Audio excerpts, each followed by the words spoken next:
اوكې جی بسم الله الرحمن الرحیم. راځئ چې نن ورپسې اوس پیرل ریزونانس ډسکس کوو. د نه مخکې چې د موږ سیریز ریزونانس ډسکس کوو. پیرل ریزونانس مطلب دا دی، دا هم یو ریزونانس سرکټ دی، خو دلته صرف دا دی چې دا سرکټ به پیرل، یعنی دلته چې کوم د ال او سی انډکټر او کیپیسټر چې کوم دی دا یو بل سره سي دا په پیرل کې لګېدلي، او دلته به ریزونانس څه حسابي، دلته هم اکه یو فارموله ده، او دلته هم کنډیشن هم اکه دی چې کوم کیپیسټیو ریاکټنس دی ایکس سی چې دا برابر شي د سر د انډکټر ریاکټنس ایکس ال، نو چې ایکس سی د ایکس ال برابر شي نو ایکس سی او ایکس ال برابر دو سره به دغه ځای کې چې کوم دا چې په کومه فریکوینسي باندې دا برابر شي هغه فریکوینسي ته به موږ څه وایو ریزونانټ فریکوینسي، او د سرکټ ته به موږ څه وایو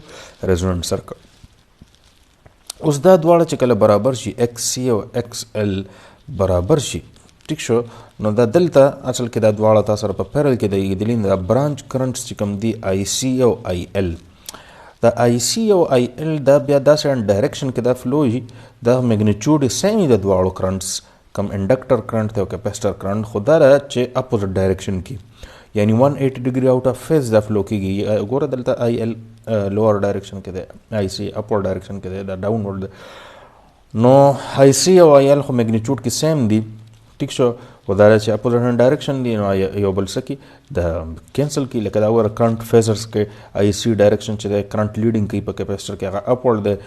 د آی ال لیګینګ کوي هغه ډاونورډ دی، نو آی سی او آی ال دا چې تاسو وګورئ دا 180 ډیګري آوټ اف فیز شي، نو دا یو بل څه کې کینسل کی، نو چې آی سی دلته ګورم د کرنټس خبره کوو په پیرل ریزونانس سرکټس کې، دا لیکه چې دا پیرل سرکټ ته کرنټ به ډیوایډ کیږي، هغه کې موږ د سیریز ریزونانس کې موږ د ولټیج خبره کولې ځکه چې الته به ولټیج ډیوایډ کېده، نو چې آی سی او آی ال یو بل کینسل کی، نو ستا دا دواړه کرنټس زیرو شي، او چې زیرو شي نو چې آی سی او آی ال دا برانچ کرنټ زیرو شو، نو مطلب دا دی ټوټل کرنټ چې کوم را روان هغه زیرو شو، چې دې ځای سره کرنټ نشته نو مطلب دا دی شاته نم بیا کرنټ نه راځي، ټیک شو، نو دا ټوټل کرنټ تاسو زیرو شو، دا په کومه فریکوینسي، دا په ریزونانټ فریکوینسي باندې، د دې نه دا ثابت شو چې په پیرل ریزونانټ سرکټ کې یاد ساتئ بچي تاسو چې کوم د سرکټ امپیډنس دی په پیرل ریزونانټ فریکوینسي باندې د سرکټ چې کوم امپیډنس دی هغه به په ریزونانټ فریکوینسي باندې د سرکټ امپیډنس به صحیح دا به میکسیمم وي، په سیریز ریزونانټ کې به هغه 100 او به مینیمم او زیرو به،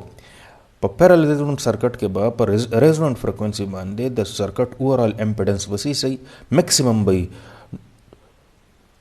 میکسیمم دی، نو ځکه خو دلته ټوټل کرنټ تا سره څه دی زیرو دی په ریزونانټ فریکوینسي باندې، چې کرنټ زیرو دی نو د دې مطلب دا شو چې ستا امپیډنس چې دی په پیرل ریزونانټ سرکټ کې هغه میکسیمم دی. دا وګوره چې کله ایکس ال د ایکس سی برابر شوی دی په پیرل ریزونانټ سرکټ کې، دا په کومه فریکوینسي په ریزونانټ فریکوینسي باندې، نو ایکس ال د ایکس سی برابر دی، نو دلته ستا چې کوم امپیډنس د سرکټ په ریزونانټ فریکوینسي باندې یعنی زیډ آر هغه څه دی انفینیټي دی، په پیرل ریزونانټ سرکټ کې په ریزونانټ فریکوینسي باندې بس تاسو سرکټ امپیډنس صحیح د انفینیټي او کرنټ په صحیح زیرو وي. ها دې ته خیال کوئ. باقي فارموله چې د ریزونانټ فریکوینسي هغه د سیریز او د پیرل ریزونانټ سرکټو دواړو لپاره سیم ده، طریقه الته په سیریز کې ډسکس شوی و چې د اف ار به برابر د څه د 1/2 پای ال سی د باقاعده پروف په سیریز ریزونانټ سرکټ کې شوی ده. ها ټیک شو. دې نه علاوه د پیرل ریزونانټ سرکټ ته ټینک سرکټ هم وایي.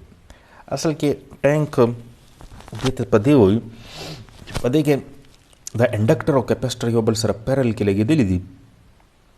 دا انډکټر او کیپیسټر چې دی دا دته چې کوم د بهر نه سپلای راځي اے سی پاور سپلای چې کومه ده، دې سپلای سره د انډکټر او کیپیسټر دواړه په یو هاف سایکل کې چې یو انرژایز کیږي نو بل چې ډي انرژایز کیږي، او چې بل هاف سایکل راشي نو دا یو چې دی چې کوم ډي انرژایز کېده هغه به اوس انرژایز کیږي، او چې کم انرژایز کېده هغه اوس ډي انرژایز کیږي، ټیک شو. فرض که دا نیګیټیو هاف سایکل دی، د نیګیټیو هاف سایکل باندې لومبه داسې چلو شي چې دا کیپیسټر انرژایز کیږي، چارج کیږي، او انډکټر څه کیږي ډي انرژایز کیږي، بیا چې پازیټیو هاف سایکل راشي نو کیپیسټر بیا ډیسچارج کیږي یعنی ډي انرژایز کیږي، او انډکټر چې دی هغه انرژایز کیږي، یعنی په الټرنیټ سایکلز باندې د انډکټر او کیپیسټر انرژایز او ډي انرژایز کوي. لومبه انډکټر لګي کیپاسټر انرجایز کوي او بیا په نیکسټ افسر کې کیپاسټر لګي انډکټر انرجایز کوي او داسې یو سرکټ جوړ شي یو پیرل ریزونانټ سرکټ چې جوړ شي نو داسې پیرل ریزونانټ سرکټ تم سوایو داسې سرکټ تم سوایو ریزونانټ سوري د او ریزونانټ داسې پیرل ریزونانټ سرکټ تم سوایو د ته بمګه ټانک سرکټ وایو ها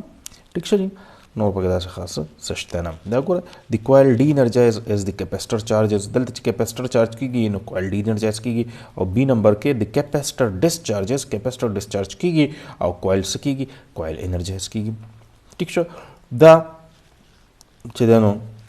بیا یو گراف ته د چا دا د فریکوینسي ورسز امپیډنس ته او امپیډنس کوم دا زد آر یعنی ریزونانټ فریکوینسي باندې امپیډنس درته ښیي چې څه پوزیشن دی تاسو ته خو ما ووایې په ریزونانټ فریکوینسي باندې به په پیرل ریزونانټ سرکټ کې ستا امپیډنس وسي دا به میکسیمم انفینیټي وي ټیک شو جي او د په ریزونانټ فریکوینسي نه چې لاندې راځي فریکوینسي کمې نو خو تاسو کتلی دي دلته به د انډکټر ریکټنس ویلیو چې دی دا به د کیپاسټر ریکټنس نه کم ښه چې اف ویلیو کمیږي نو ایکس ال کمیږي ایکس سی وای نو ایکس ال بدل دي ایکس سی نه کمی او د اف ار ویلیو نه چې کله بیا فریکوینسي سیوا کیږي نو ایکس سی به کمی د ایکس ال نه ځکه چې ایکس ال سیوا کیږي نو ایکس سی به صحیح کم وي چې کله فریکوینسي د اف ار نه سیوا کیږي نو په دې ځای کې چې کله ستا فریکوینسي د اف ار نه کمه ده نو ستا سرکټ چې دی اوورال به دا به صحیح انډکټیو وي انډکټیو ځکه وي چې ستا ایکس ال کم شو د ایکس سی نه نو چې ایکس ال د ایکس سی نه کم شي نو ستا چې کم کرنٹ ته کم ځای ریزسټنس ګوره ریزسټنس انډکټر کم شو نو کرنٹ به په دغه انډکټر په دې لارځي نو په دې وجه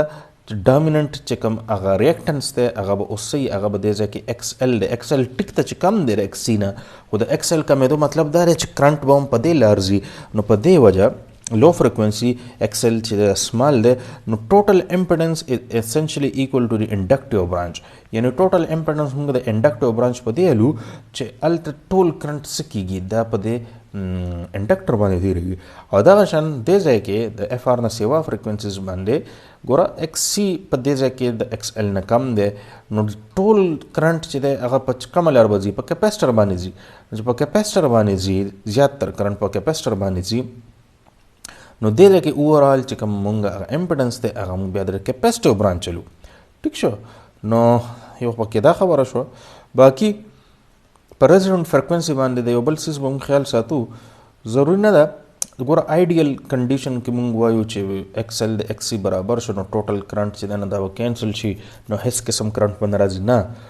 هلته د انډکټر چې دی څه نه څه وایډنګ رزسټنس هم وي تاسو مخکې ویلي انډکټر سره څه نه څه چې دی هغه وایډن چې کوم د هغه وایډنګ د انډکټر د هغې رزسټنس وي هغه رزسټنس چې دی اصل کې بیا د موږ نان آیډیل کنډیشن هم دې ته وایو آیډیل خو دا چې هر څه بس دواړه برابر شي ایکس ال ایکس سی برابر شي ټوټل کرنٹ زیرو شي خو نه په نان آیډیل یعنی پریکټیکل کنډیشن کې د انډکټر سره سره رزسټنس وي او د دغه رزسټنس د وجې چې دی ټوټل کرنٹ چې دی هغه به ټوټل کرنٹ په ریزونانټ فریکوینسي باندې به څه نه څه ټوټل کرنٹ به وي هغه ټوټل کرنٹ به څه برابر وي وي ایس بای زد آر یعنی دا به برابر وي د سورس ولټیج ډیوایډ بای هغه چې کوم امپیډنس دی په ریزونانټ فریکوینسي باندې ټیک شو جي نو دا دغه پورې دا د پیرل ریزونانټ خبره وي باقي دې کې بیا نور څه فارمولا زوم ګوند دي خو د دې ته ضرورت نشته مونږ صرف د ریزونانټ د فینامنا زده کوله ټیک شو هغه مونږ زده کړه په سیریز ریزونانټ هم زده کو او پیرل ریزونانس هم مونږ زده کو بس اوس دې نه پس مونږ فلټرز ته تیار یو دې نه پس مونږ فلټرز به ډسکس کوو پای کې بیا مختلف قسم فلټرز دي لو پاس فلټرز دي های پاس فلټرز دي بینډ پاس فلټرز دي ټیک شو هغه به موږ بیا ډسکس کوو وقتاً فوقتاً په مختلفو لیکچرو کې د هغې نه مخکې دا ریزونانس ټاپک چې دا ضروري او دا موږ زده کوو سیریز ریزونانس هم شو او پیرل ریزونانس هم شو صحیح شو چې انشاءالله نیکسټ لیکچر کې به موږ فرست نمبر چې کوم فلټر دی هغه بیا ډسکس کوو صحیح شو چې اوکې السلام علیکم